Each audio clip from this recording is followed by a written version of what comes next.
नमस्कार दोस्तों, एक बार फिर आपका स्वागत है आपके अपने चैनल स्टोरी टेलर में। आज की कहानी धीरज ठाकुर नाम के एक पुलिस ऑफिसर की है जिसे एक केस ने उलझा कर रख दिया।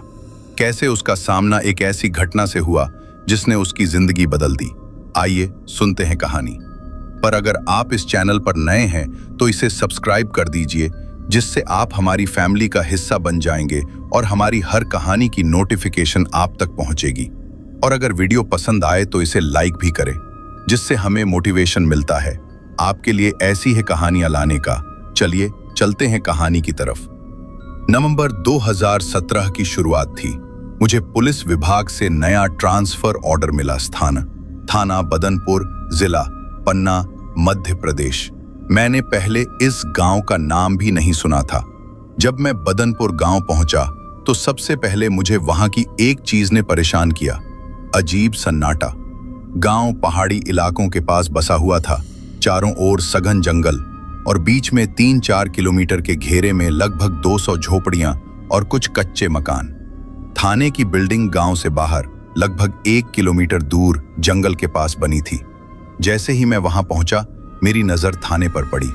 पुरानी लाल ईंटों की दीवारें, टूटी हुई सीढ़ियां, खिड़कियों पर जंग लगे सरिये और एक अजीब सी नमी की बदबू जो भीतर से बाहर तक रिस रही थी।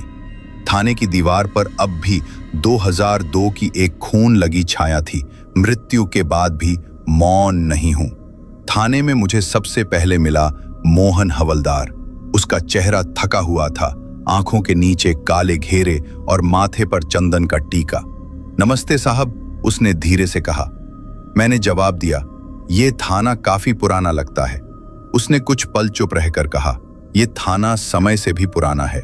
यहाँ रातें सिर्फ गुजरती नहीं, कुछ छोड़ जाती हैं।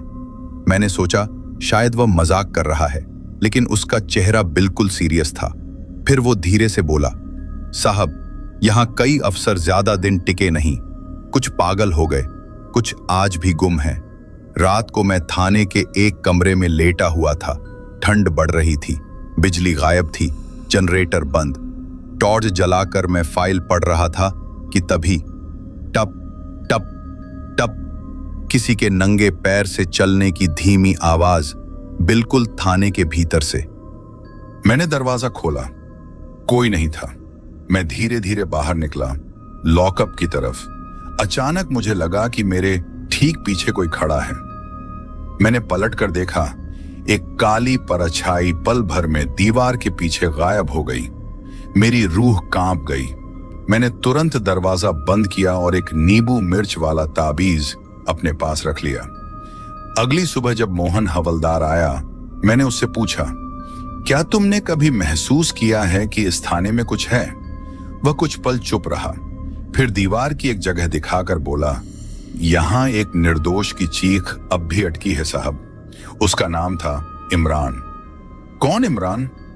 वो किस्सा पुराना है, 15 साल पहले का, लेकिन उसकी परछाई अब भी यहीं है, हर रात उसी लॉकअप में। शाम को मैंने रिकॉर्ड रूम की अलमारी खोली। वहां एक बेहद पुरानी धूल भरी फाइल मिली। FIR नंबर 202, संदिग्ध इमरान कुरैशी। फाइल के पहले पन्ने पर लिखा था, मृत्यु, लॉकअप में फांसी लगाकर आत्महत्या। लेकिन पोस्टमार्टम रिपोर्ट कुछ और कहती थी। गर्दन पर रस्सी के अलावा पैरों की हड्डियों पर चोट के निशान, जबड़ा टूटा हुआ। मैं समझ गया यह आत्महत्या नहीं थी।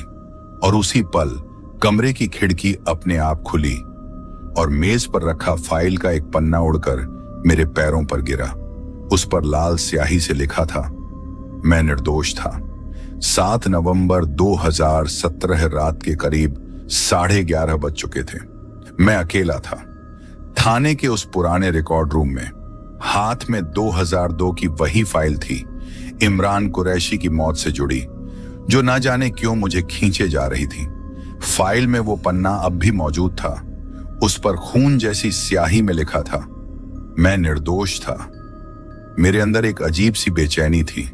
ना जाने क्यों दिल की धड़कन बढ़ती जा रही थी।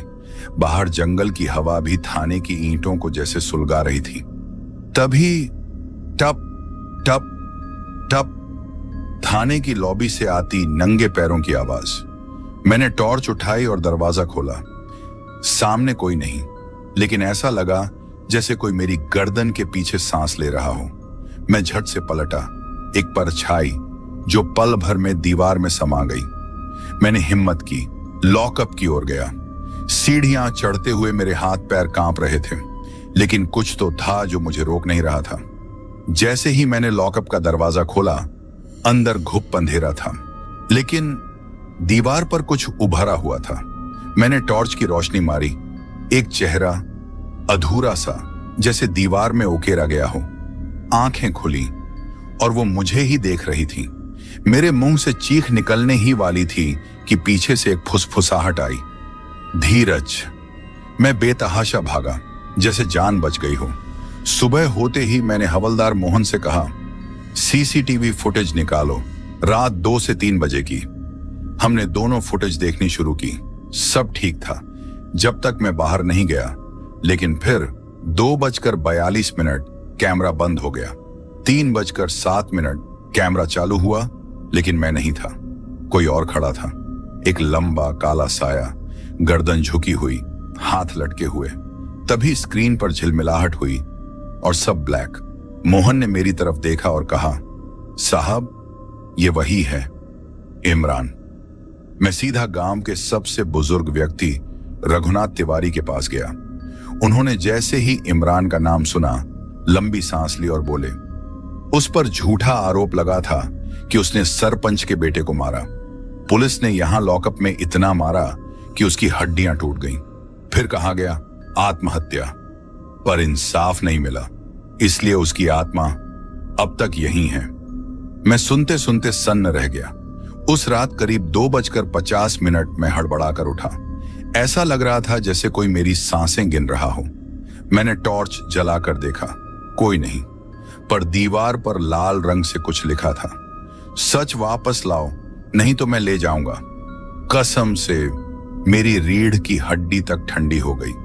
सुबह जब मैं तैयार हो रहा था, मेरी शर्ट पहनते वक्त मेरी नजर पीठ के ऊपरी हिस्से पर पड़ी। नीले रंग के बड़े बड़े निशान, जैसे किसी ने कसकर पकड़ा हो। मैं डॉक्टर के पास गया। उसने कहा, इंस्पेक्टर साहब, ये चोटें खुद से नहीं आई, ये दबाव से बनी हैं, बाहरी दबाव से। उस वक्त मेरे कानों में सिर्फ एक फुसफुसाहट गूंज रही थी। मैं निर्दोष था। मैं अब डरता नहीं था। मैं सच्चाई की ओर पास जाना चाहता था। मैंने मोहन से कहा, तैयारी करो, आज रात मैं खुद इमरान की आत्मा से बात करूंगा। रात 3 बजे मैं लॉकअप के भीतर अकेले बैठा। तभी लोहे का दरवाजा खुद से बंद हो गया। चारों तरफ सन्नाटा और दीवारें फुसफुसा रही थीं। धीरज, अब तू मेरी जगह बैठा है। 3 बजे सुबह लॉकअप का दरवाजा बंद हो चुका था। मैंने बंद नहीं किया था, मैं उसने खुद को बंद किया। कमरा अंधेरे में डूबा हुआ था। मेरी सांसें रुक रुक कर चल रही थीं। हवा में अजीब गंध थी, जैसे पुरानी सीलन, खून और राख मिली हो। तभी एक धीमी सी आवाज मेरे कान में आई, धीरज, मैं यहीं हूं। मैंने टॉर्च उठाई। सामने कोई नहीं था, लेकिन दीवार पर एक साया धीरे धीरे बन रहा था, जैसे किसी ने धुएं से चेहरा बना दिया हो। मेरे सामने दृश्य बदलने लगा। मुझे ऐसा लग रहा था कि मैं वहीं हूं, 8 अगस्त 2002, इसी थाने में। लेकिन एक दर्शक की तरह 3 पुलिस वाले, राम सिंह, हरीश और कुलदीप, इमरान को घसीटते हुए अंदर ला रहे थे। इमरान के कपड़े फटे थे, चेहरा खून से सना हुआ। बोल, कहां है चंद्रकांत का मोबाइल? राम सिंह ने चिल्लाकर डंडा मारा। मैंने कुछ नहीं किया, मैंने नहीं मारा। इमरान बार बार यही कह रहा था, लेकिन उन्हें फर्क नहीं पड़ा। लॉकअप में ले जाकर उसे बुरी तरह पीटा गया। मैंने इमरान की फाइल फिर से पढ़ी थी। उस दिन सरपंच के बेटे चंद्रकांत की लाश स्कूल के पीछे मिली थी। गांव वालों ने देखा था कि कुछ देर पहले वो गांव के गुंडे राकेश और दीपक के साथ था, लेकिन एफआईआर में इमरान का नाम लिखा गया। क्यों? क्योंकि इमरान गरीब था, मुस्लिम था और अकेला था। राकेश सरपंच का भतीजा था और पुलिस वालों को चुपचाप पैसा मिला था। मैंने फिर देखा, रात करीब 1:45, इमरान की चीखें धीमी हो गई थीं। वो बस सांस ले रहा था। राम सिंह ने पास जाकर उसकी नब्ज देखी और फिर कहा, मर गया साला। फिर तीनों ने उसे रस्सी से छत से लटका दिया ताकि ऐसा लगे कि उसने आत्महत्या की। एफआईआर में लिखा गया, आरोपी ने अपराध स्वीकार करने के बाद आत्मग्लानि में फांसी लगा ली। अब वापस मैं उसी लॉकअप में था। दीवार से एक धीमी सी रोशनी निकली और उसमें इमरान का चेहरा उभर आया। उसने मुझसे कहा, मुझे नहीं चाहिए बदला, मुझे चाहिए इंसाफ। मेरे कातिल अब भी जिंदा हैं। वो हंसते हैं, खाते हैं और मैं यहीं सड़ रहा हूं। मैं रो पड़ा। मैंने कहा, मैं कुछ करूंगा, मैं फिर से केस खोलूंगा। वो बोला, तब तक मैं वापस आता रहूंगा जब तक सच उजागर ना हो जाए। सुबह जब थाने के जवानों ने दरवाजा खोला, मैं वहीं जमीन पर बेहोश पड़ा था। मेरे हाथ में फाइल थी और फाइल पर इमरान की तस्वीर के नीचे खून से लिखा हुआ था, अब तू मेरा गवाह है। मैंने उसी दिन एसपी से बात की। 2002 के केस को दोबारा खोलने की अनुमति मांगी, लेकिन उन्होंने सिर्फ एक बात कही, धीरज, उस मामले में राजनीति है। अगर तुम सच्चाई में कूदोगे तो बहुत कुछ दांव पर लगेगा। मैंने जवाब दिया, अगर इंसाफ नहीं दिला पाया तो शायद मेरी आत्मा भी यहीं अटकेगी। जिस दिन मैंने इमरान का केस दोबारा खोलने की कोशिश की, उसी दिन मुझे मेरे बड़े अफसर ने अलग तरीके से धमकाया। धीरज, तू नया है, जोश में है, पर यह केस पुराना है। इसमें खुदकुशी का फैसला कोर्ट से भी हो चुका है। तू क्यों मुर्दे उखाड़ रहा है? मैंने कहा, सर, यह केस नहीं, एक आत्मा है जो चैन से नहीं है। मैं खुद उसकी आंखों में देख चुका हूं कि उसने कुछ नहीं किया था। उन्होंने मुस्कुराकर कहा, इतना ही सच्चा है तो खुद केस उठा और साबित कर, लेकिन याद रख, तेरा भी ट्रांसफर कहीं ऐसा हो जाएगा कि तुझसे तेरा साया भी बिछड़ जाए। रात के करीब 2:50 जब मैं अपने सरकारी क्वार्टर में सो रहा था, तभी खिड़की अपने आप खुली, बिना हवा के। मेरे माथे पर कुछ ठंडा गिरा। हाथ लगाया तो खून। मैं चौंक कर उठा।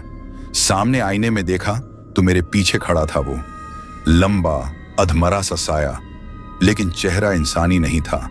आंखें पूरी काली थीं। उसने फुसफुसाकर कहा, अगर तू रुका तो तेरी आत्मा भी यहीं फंसेगी। मैंने देखा दीवार पर फिर वही शब्द खून में लिखे थे, राकेश, दीपक, राम सिंह। मैंने उस रात खुद से वादा किया, चाहे जो हो, मैं राम सिंह, राकेश और दीपक तक जरूर पहुंचूंगा। सबसे पहले मैंने राम सिंह का पता निकाला। वो अब रिटायर होकर गांव में ही रह रहा था। मैं अकेला उसके घर गया। उसने दरवाजा खोला, मुझे देखा और कांपने लगा। मैंने कहा, इमरान को क्यों मारा? उसका चेहरा सफेद पड़ गया। वो बड़बड़ाने लगा, मैंने मारा नहीं था, मैंने बस कहा था फांसी पर टांग दो। मर तो पहले ही गया था। उस रात से वो मेरे सपनों में आता है। मेरी नींदें जल चुकी हैं। अचानक उसने चाकू निकालकर खुद के सीने में घोंप लिया। मैंने उसे पकड़ने की कोशिश की, पर देर हो चुकी थी। मरते वक्त उसने बस एक शब्द कहा, राकेश। जब मैं थाने लौटा, मोहन मेरे पास दौड़ता हुआ आया। उसकी हालत खराब थी। उसने कहा, साहब, मैंने वो ताले देखे जो खुद ब खुद खुल गए थे। लॉकअप की दीवारें खून से लाल थीं और अंदर किसी के रोने की आवाज आई। मैं चुप था। तभी वॉकी टॉकी से आवाज आई, कमरा नंबर 3 के टॉयलेट में एक कांस्टेबल बेहोश मिला है। उसके हाथों पर खुद से उभर आए जलने के निशान हैं। मैं समझ गया था, इमरान अब सिर्फ मुझे नहीं, पूरे थाने को चेतावनी दे रहा है। मैंने राकेश को ढूंढ निकाला। अब वो शहर में एक नेता का पीए था। मैं सीधा उसके बंगले में घुस गया। वो बोला, ओ तो तू वो अफसर है जो पुरानी लाशें हिला रहा है। चल हट, नहीं तो खुद की नौकरी गवाएगा। मैंने उसकी आंखों में झांका। कुछ तो था जो डर रहा था। मैंने कहा, इमरान लौट आया है।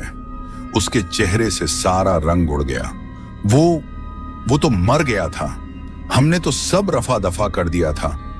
तू कैसे जानता है ये सब? मैं चिल्लाया। इसीलिए क्योंकि अब वो मुझसे बात करता है और अगला नंबर तुम्हारा है। रात को अचानक थाने में आग लग गई। कोई शॉर्ट सर्किट नहीं था, लेकिन फाइल रूम की सिर्फ वो फाइलें जलीं जो इमरान के केस से जुड़ी थीं।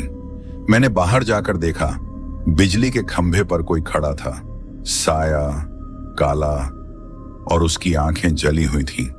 उसने कहा, धीरज, तुझे इंसाफ चाहिए, लेकिन तेरे पीछे अब मौत है, तैयार रह।